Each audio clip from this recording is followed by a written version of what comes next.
What's going on, ladies and gentlemen? It's boy John, come back here again with another video. So there's a lot of guys who say that, when you're on no PMO, you tend to socialize a lot more. In fact, your social skills are said to increase. People have reported that their eye contact is a lot more better. They can comfortably hold eye contact for a lot longer than they used to. They've reported that they can talk a lot clearly and people understand them a lot more quicker than, say, previously. Their vocal tone has also improved. It's like they use their voice a lot more effectively to communicate all sorts of things.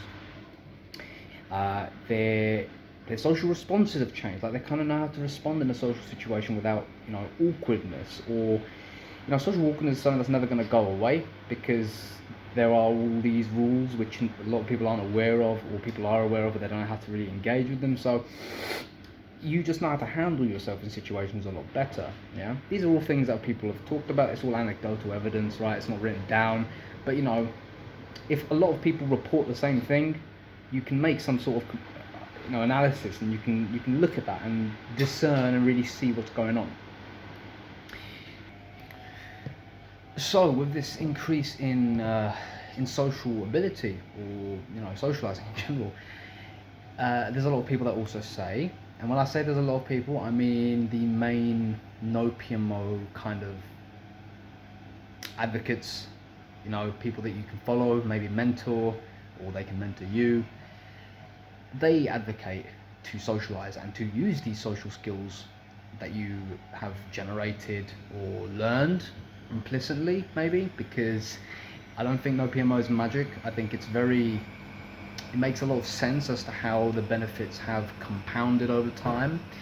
More energy, more motivation, more determination, more resilience, a go-getter attitude, a perspective on life which says I can get things, I can do things, I can be happy, or I can at least do things to make me happy for the short term by working on the long-term goals, that kind of deal.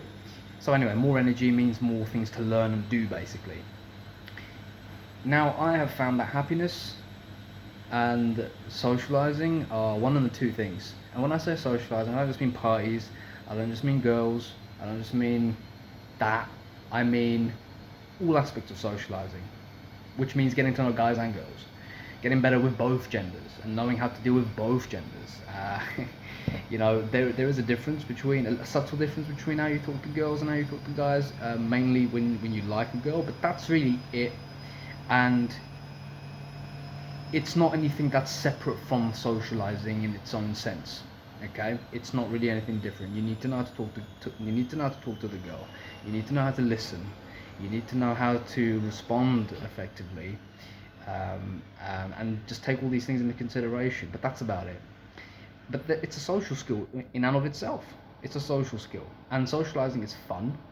It's fun, but also, I told you, happiness and socializing, or people, are one and the same thing. You will not be happy unless you have people in your life, people that you get on with, people that you talk to, okay? Because human beings are social animals. The wisest of the wise have already figured it out, and they've said that the only way to really be happy is to serve others. Okay, now I'm not saying be a servant or be a pushover or be passive. I'm saying that you need to go and seek out people and go and find human connection. And you don't just find human connection through women, or through a one-night stand, or through your F buddy. You find it through talking to everyone. You make friends everywhere you go. Okay, like me. I'll give you my little story. So it's really funny actually. Since the lockdowns happened, I've made friends everywhere where I go. Wherever I go consistently, or on a routine anyway, I've made friends there. Everywhere. That includes the forest. Does that make sense to you? I've made mates in the forest. I just go there, consistently over time, and I see some of the same people over there consistently over time, and we get to talking. We obviously have the same interests because we're in the forest at the same times, and we get to talk, and we make friends. Okay, I've made friends in the library, same way, consistently, just going there over time, making friends, having that connection with people, and just seeing people over time, over and over. It's like we work together, right? But I made friends like that. Same goes for coffee shops, same goes for libraries, case in point. Same goes for the bus. Yeah, if you see the bus guy all the time, or there's a girl that sits on the bus at the same time as you can make friends if you be a social fucking animal. Now here's some more advice or motivation or all the above. You are actually required by nature to be social, because you won't feel that feel good dopamine that you get from human interaction. Okay, and yes, the same goes for if you want to get girls. If you want to get girls, you have to be a social animal, and you've got to be willing to talk to all the girls, all the people. I'm saying girls, but really I mean people, and I'm talking about all of them.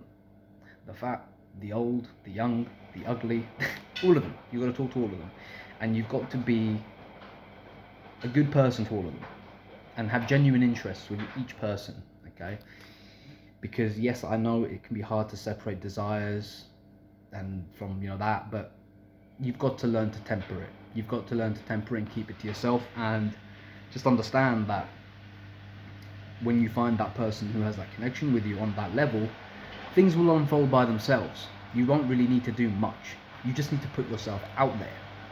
Now, that advice that a lot of people have been telling me over the years, putting yourself out there, you just got to put yourself out there. What they basically mean is be a fucking extrovert. Be an extrovert. Be someone who is open, who is friendly, who shares himself with other people. Okay, so that people like you for you. People never. No one's ever. How can someone like you if you haven't even put yourself out there and shown them you? And a lot of times people aren't showing themselves. They're showing a version of themselves which they think is required by society or required by people, and they don't even know it, but they're implicitly following other people's judgments, and it's so sneaky, but they don't even know they're doing it, and they've got this facade and this face, and they're not really being themselves at all. Now, forget about being yourself. I'm just saying share yourself so that someone out there can say, oh, I like this guy, oh, this guy I like, or whatever. You've got to put yourself out there, and you've got to be present with life, because I think there's so many times where you get stuck in your head. You just get to thinking and paralysis analysis, and you'll never take an action. And everyone talks about taking action. This isn't a fucking business. This is life. You're going to be doing this for the rest of your life. So when I say take action, I mean go live life rather than be in your head, because your head is not where you're going to find the answers. Your head, all it knows how to do is sift through information that's gathered. It won't find an answer though, because the answer is something you can find only with someone else.